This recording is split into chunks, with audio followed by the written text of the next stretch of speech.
Welcome, everybody, to another live episode of Level Up Law, where every Tuesday at noon, South Carolina Legal Services is leveling up your legal knowledge on an area of law that we practice in. Today, we will be talking about funeral services and the law on that in South Carolina in general, and then also talking about a few of the scams that you might encounter when it comes to funerals and funeral preparation. So it's National Consumer Protection Week, continuing for us throughout the month of March. And so that's what our topic is for today. But before we get started, I do want to remind you that this is not legal advice. It's just general information for the public. If you have an incident regarding funeral services, a funeral home, or you want to get more information about that, you definitely should talk to a lawyer, and you can call South Carolina Legal Services to see if you're eligible for our free legal services. And we'll give you all the information about how to contact us at the end of this presentation. So I'm going to go ahead and get started right into it. First, of course, we always want you to scan that QR code and make sure you're connected with us and staying in touch with us and getting all the emails that we send out to keep you informed, not only about upcoming episodes of Level Up Law, but all the other resources that we have here at South Carolina Legal Services. So we'll be talking in general about funeral service law in South Carolina. There's a lot of law on the topic, so it's not going to be a huge, detailed, deep dive. However, we will talk about some of the general laws that you might be interested in, and then tell you where else you can find some of the other information regarding funeral practices in the state of South Carolina. So first, I wanted to start out because it is, National Consumer Protection Week, and we want to make sure that people know about the funeral service scams that are out there that you might not realize. The first one is involving someone contacting you and pretending to be from the funeral home that you're using and saying that there's some other fee that you have to pay. There's more money that has to be paid right away, or the funeral's going to be canceled. Now, how do they know to call you, right? Well, you got an obituary in the newspaper or online, and it's saying what funeral home is being used and where the services for the burial are going to be, and that's where the scammers find you. And it's pretty easy to get phone numbers these days, and even addresses. So quite often, just like with some of the other scams that we encounter, they will contact you, say more money's got to be paid, or we're not going to be able to do the funeral, and you're freaking out. Oh my goodness, all the people are coming. This would be so embarrassing, and either you need some time, or you don't have the money. Then they demand the money right away, and lots of times we'll even offer to come get it from you. Okay, you don't want to do any of that. If that happens, then you need to hang up and then call the funeral home yourself to find out about this, because if you made funeral arrangements, of your own, you should have gotten a business card and some paperwork from the funeral home, and that would, of course, have a telephone number on it. Even better, go to the funeral home in person and find out, just make sure that this is a scam, just find out what's going on. Now, the other one that we might not think about as well is somebody standing on the street corner, might be an individual, might be a little family, and they've got a sign, help us. We have a sick child, or our child decided we need money to pay for the funeral, and they're all sad and everything. And so your heart goes out to them, right? Well, it turns out in those cases, most often, that child doesn't exist. They don't have a sick child, and it's just a scammer trying to steal your money. So those of you out there who are good-hearted people that might want to help out, be careful. One of the ways that you can avoid this and or at least determine if it's really real, is to say to the person, "Hey, let me help you promote this and get some more donations," and get out your cell phone and say, "Let me take a video of you and tell everybody what you need and how to get in touch with you so that they can help out." Well, if they're a scammer, they obviously aren't going to want to do that. And then you'll know pretty quickly that that's a scam. Um, so be careful about that. And that's really, the main thing that we run into with scams. But here's the things that, some of which I've already said to spot the scam and avoid it. Number one is just the whole thing of that you have to act immediately. This is Scammer University number one, right? 101. Don't get pressured to act immediately, especially if you're giving out personal information. Take a step back and take your time because it could be a scam. I've already said, contact the funeral home directly if you get one of these people that calls you or comes to your door or sends you an email. Call the number that you have, or again, better yet, go straight to the funeral. And then I already talked about the person on the street corner. Pull out your cell phone and start taking a video.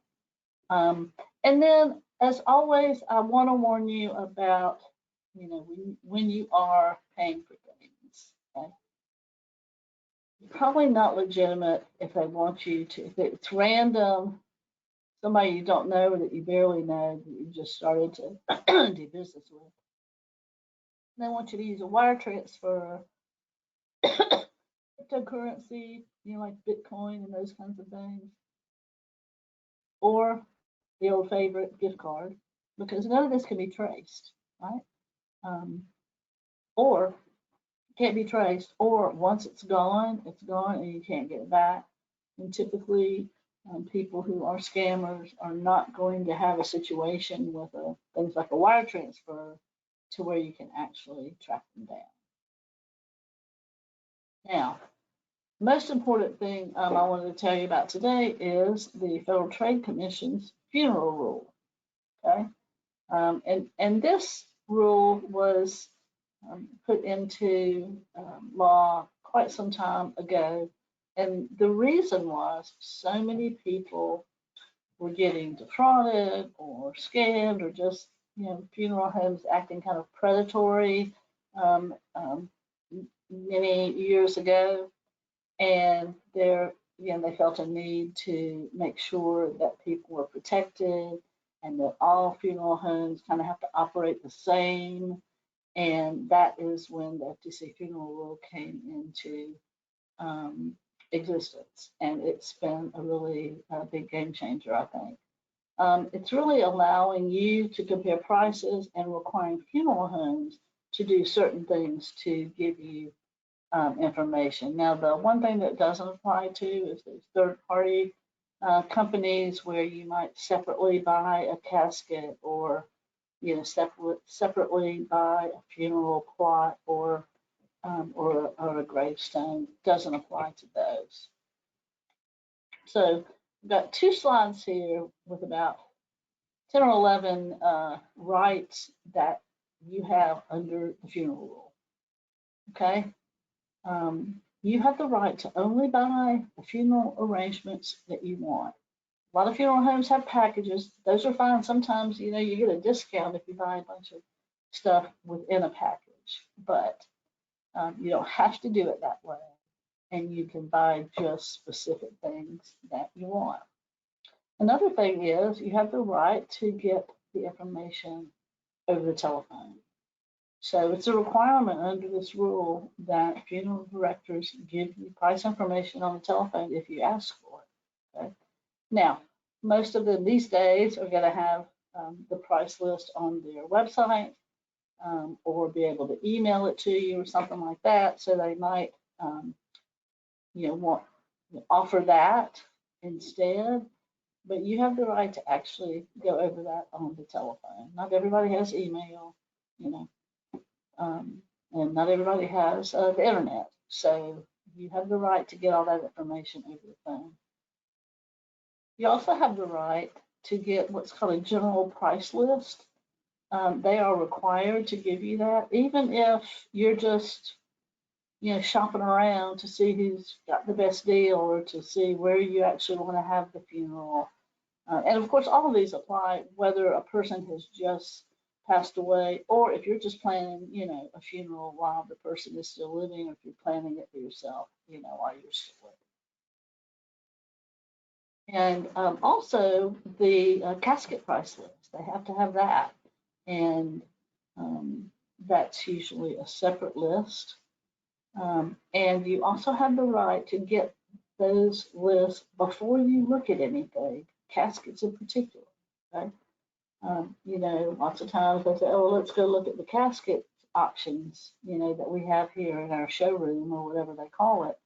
And in that case, you want to say, well, let me look at your price list first. Let me look at your casket price list before we go start looking at anything. Because sometimes there's going to be caskets that are a lesser price that maybe you can afford more easily, but they don't have it in the showroom.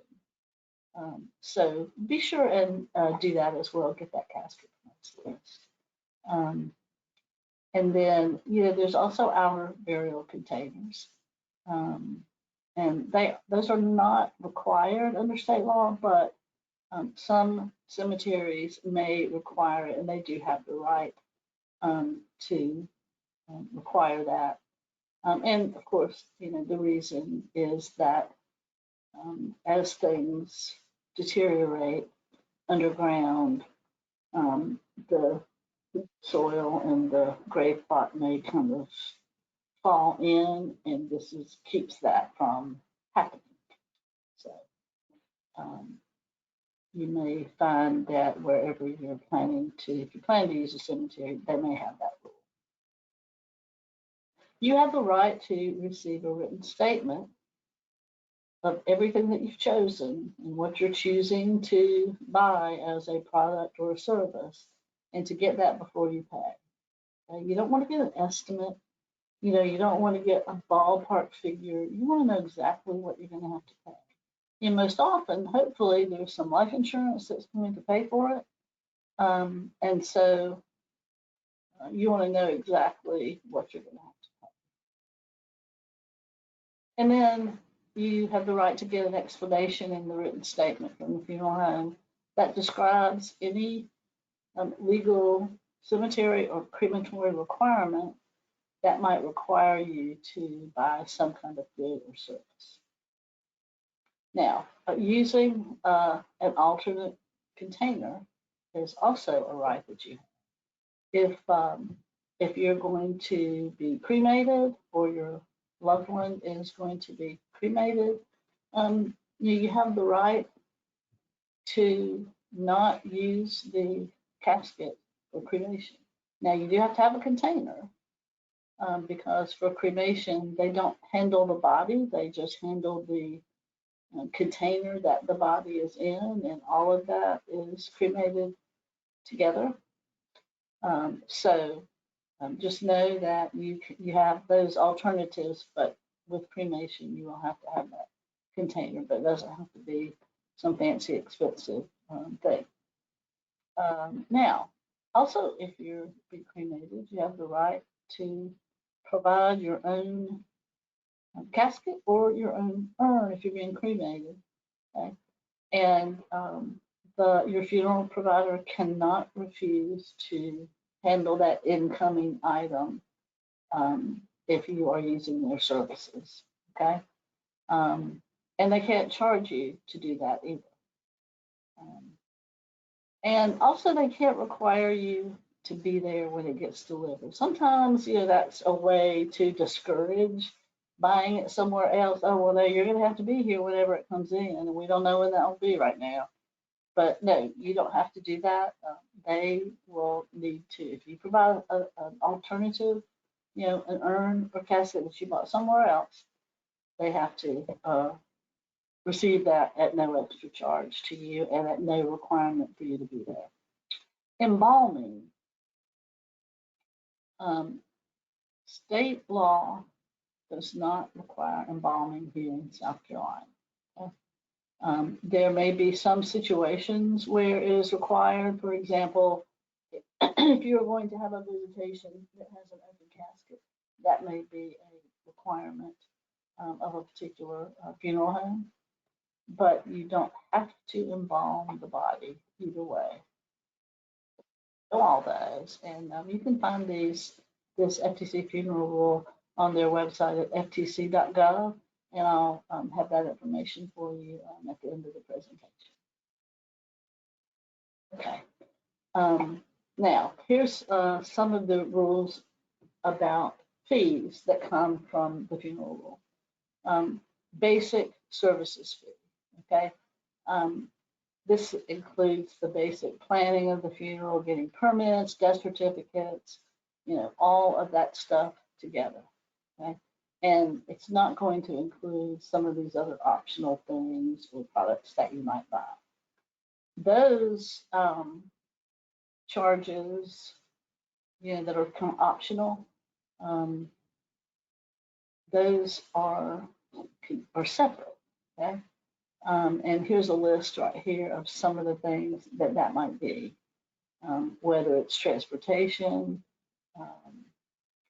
some of the things like a casket, interment, staff for the graveside service, and all those sorts of things. Those are not within usually the basic services fee. And then there's something they call cash advances. Those are just fees that are to buy things from outside vendors that they don't necessarily have as part of what they do. The obituary is an example of that, okay? Having an organist for a service. A lot of funeral homes now, you could provide the area to have the service in. So not everyone currently will necessarily have a funeral service at their church or at a church. They may have it there at the funeral home. So there may be some things that have to be done in that regard.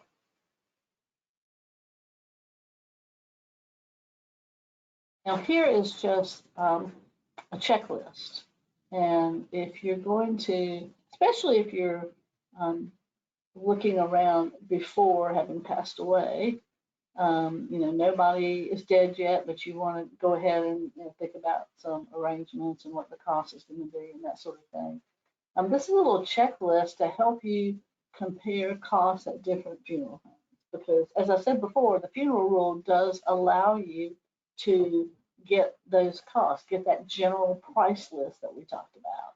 And you can get that from any of the funeral homes. They're required to give it to you. And this is just a little checklist that I also found on the FTC's website that can help you with what are all the things you need to ask about. Is this included? Is that included? What if I want this? So you can use that little checklist. Okay, calculating the actual cost. As I said, they do have to give you an itemized statement of that total cost, everything that you selected. They do have to do that before you pay. They can't require you to pay first, send us all the life insurance proceeds and we'll apply it to this. No, I want to see everything that's going to cost, and then I will give you whatever funds that we have to pay for it. Now, there might be some of those cash advance items that is like a third-party vendor to the funeral home.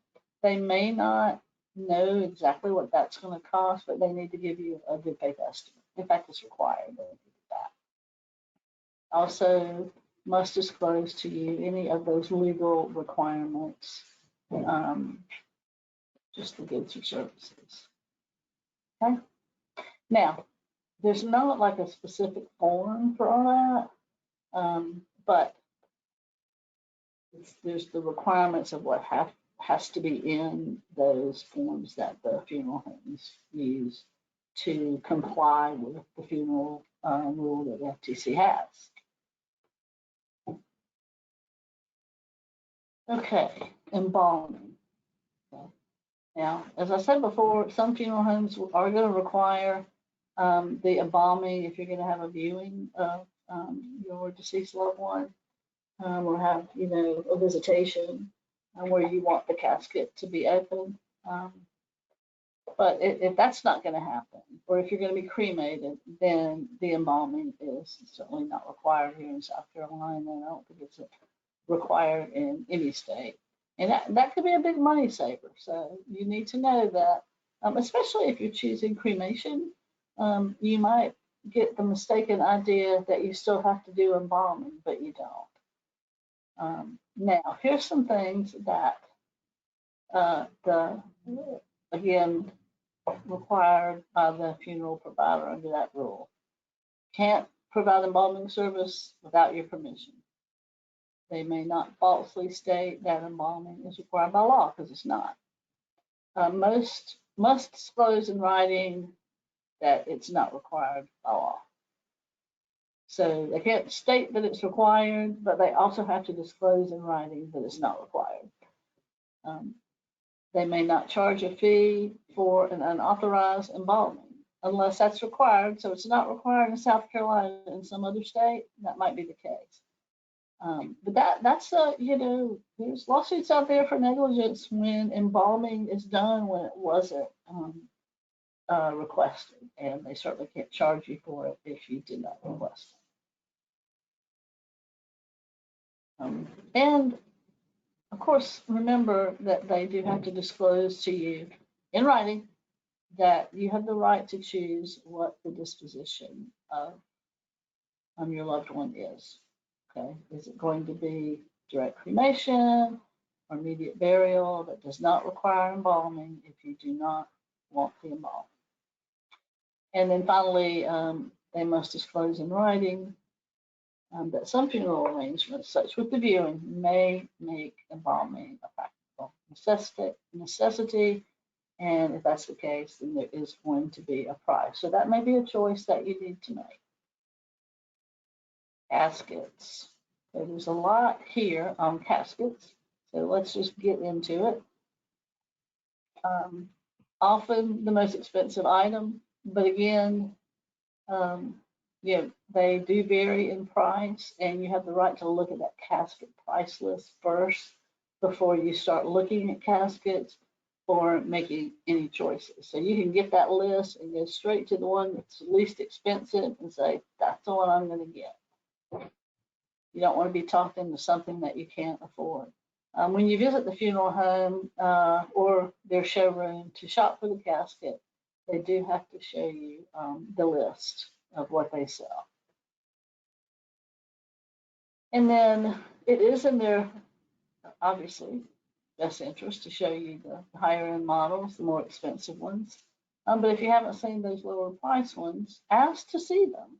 And they're not going to be in the showroom. So I like this one that costs this lower price. I want to see one of those. Okay. Or you can just buy one somewhere else. That's always an option as well. And I think we do see more and more people doing that these days. But it's really hard to replace the full service funeral arrangements at a funeral home. It's a lot to do if you do it on your own. So you really have to keep that in mind, because it's a stressful enough time, it's a sad enough time without you putting that extra stress on yourself. But it's a choice. Always remember that this is something that you want to be dignified. Okay. And keep in mind that there is no casket that is going to preserve the body of your loved one forever. Okay. And in fact, they can't tell you that it is, because there is, it has not been invented yet. A way to forever preserve a human body, although the Egyptians did it pretty well, but still, it's not going to be preserved forever. So don't let them. Don't choose a casket based on the length of time that the body is going to be preserved, or that the body is preserved. If that's important to you, that's fine, but just keep that in mind. It's not something that they can assure you of. Okay. Talk quickly about cremation. So a lot of families do choose cremation nowadays. That can be, it has its positives and negatives, so that's up to you to decide. It does eliminate the cost of buying a casket. Um, and, you know, there's other options that go along with it, like if you're going to have visitation and cremation and you want to rent a casket or something of that nature, you can certainly do that without any kind of viewing or anything. Um, but they must offer you, as I mentioned before, that inexpensive, unfinished, just wood or some other kind of container that the body that's to be cremated will go in, okay? Because it has to be transported that way because, as I said before, the crematorium is not going to actually handle your loved one's body itself. Under the funeral rule, here's some things to know. If the funeral director does offer direct cremations, they cannot tell you that state or local law requires a casket, because none of them do. They do have to disclose in writing your right to buy that unfinished, just basic box as an alternative container, and they must make an unfinished wood box or other alternative container available for the cremation. Burial vaults and grave liners are another whole thing, but just quickly about those. These are, commonly used in the usual kind of traditional full service package of a funeral. Okay, it's put in the ground before the casket goes in, and there's a couple of ways that they do it. Maybe a full with a bottom, or just the sides and the top. So, that's something that you can opt for, but it's not required as far as by state law. That's not something that our state law in South Carolina requires. And they can't tell you that it does. But the cemetery, as I said before, may have some sort of requirement for that.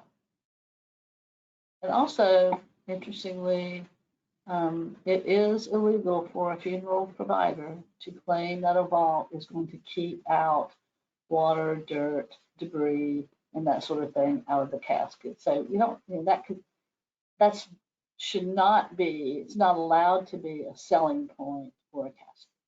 So you want to keep that in mind. Now, also, again, before showing those outer burial containers, they must give you the list of prices and description. So it may be sometimes a little less expensive to buy it elsewhere, and you want to compare prices. You're going to do that. I just wanted to give a note. I was talking about the Egyptians. Just a note about preservation processes and products, which I've really already said, and that is that there is no process or product that has yet been devised to preserve a body in a grave indefinitely. And so they cannot tell you that anything can do that, whether it's some kind of embalming fluid, a particular type of casket, etc. So, you don't want to buy anything extra because you think that's going to happen. Types of funerals. There's any and all types of funerals, and that's up to you. There's no really restrictions on that.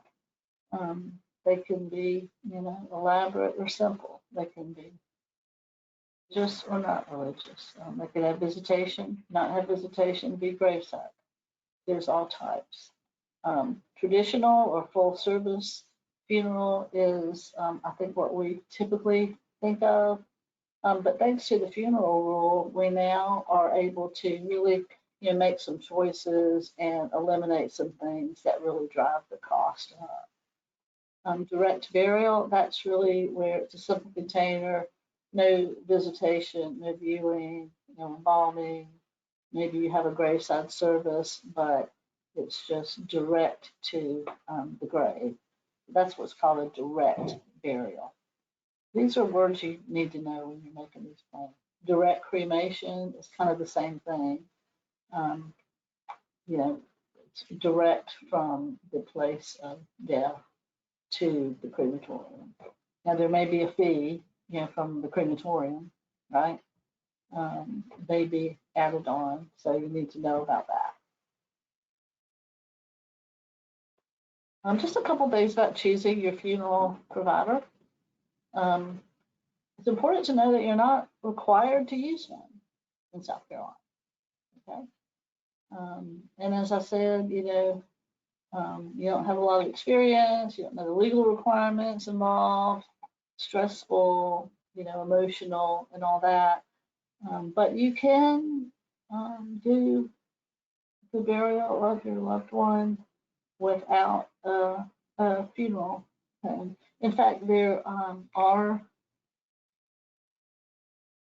services out there who help you with educating you about how you can handle your own funeral for a loved one. One of the ones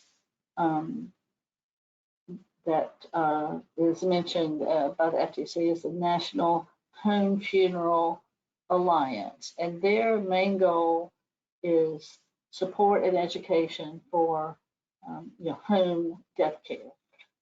There's others, but I think that's a place where you could get some more education on what you need to do, how you need to do it, looking at the the options if that's something that you want to look at. Again, comparison shopping doesn't have to be difficult. Again, you got these things under the funeral rule where you can get those price lists. That requirement of getting that GPL, that general price list, if you go to the funeral home, is also there. Sometimes we'll do it by the telephone, and they have to do it that way. If that's how you want to do it, they have to let you. And then be sure to consider, again, the package versus picking items out in a limited sort of fashion, depending on what your financial situation is as far as paying for the funeral itself. Because one of the things, in probate court, that is the first thing that's required in accounting in probate court is to show the funeral bill and that it has been paid. So it's important to make sure you're going to be paying it. Keep in mind that if you have, if you're the beneficiary of a life insurance policy for someone who has passed away, they may not have named you as the beneficiary in order for you to use those funds to pay for their funeral, right? They may already have other money, savings, or whatever that they had planned to pay for their funeral. So don't be too quick to pay insurance proceeds where you're the beneficiary for that, because someone else in the will, or even other intestate heirs might be getting something else that you're not going to get. They get the family home or something of that nature, and your part was the life insurance policy. So you want to be careful about making some informed decisions about how the costs are going to be paid and who is going to actually handle that and pay them, and out of what kind of funds. Now, the final thing about funerals is, I think, something we all need to be aware of if you aren't already aware of it, and that is that there is a trend towards national, it's true with a lot of things, it's also true with funeral homes, and that is consolidation of funeral homes. So you might have a local funeral, family-owned funeral home that everybody's known about for years. You've always known that that's who you would use. Maybe that's who a parent or a friend used, and that's who you plan to use. But nowadays, it might not be owned by that family. It might still have that family name on it, but it might be owned by a national corporation that kind of has its own rules and regulations and practices. And if that's the case, you need to know that. Doesn't mean they're bad. It just means that they may be different than what you're expecting. So you should ask them. Are you still locally and independently owned, or do you have some other corporation that owns you now? They can't be offended by you asking that. You have the right to know. So just think about that.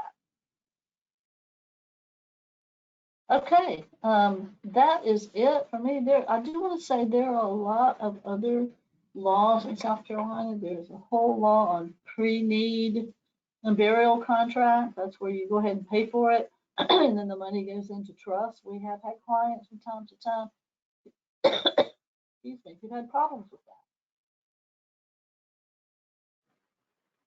They had paid for their whole funeral and everything was hunky dory, and then somehow the money got spent by an untrustworthy funeral home person. And it's against the law, of course, to do that. It's supposed to be in trust. And actually, our South Carolina Department of Consumer Affairs regulates that. And funeral homes or others who do provide pre-need burial contracts and have to hold those funds in trust for when the time comes, they have to report every month to the South Carolina Department of Consumer Affairs. So there is some oversight on that. These on your screen are all the other laws that apply. There's a lot of detail there. And in fact, I would just point out, and I don't have it on the screen for you, but there is a code of ethics that is contained in the Department of Labor Licensing and Regulation about funeral homes. And it's, I'm not going to read the entire thing for you, but I will provide it and attach it so that you know what it is. But there is a code of ethics that includes responsibilities to the family, responsibilities for confidentiality, property, organ donation, and also responsibilities to the clergy and responsibilities to medical and hospital personnel. So it's good to know that our laws here in South Carolina have a lot of that covered.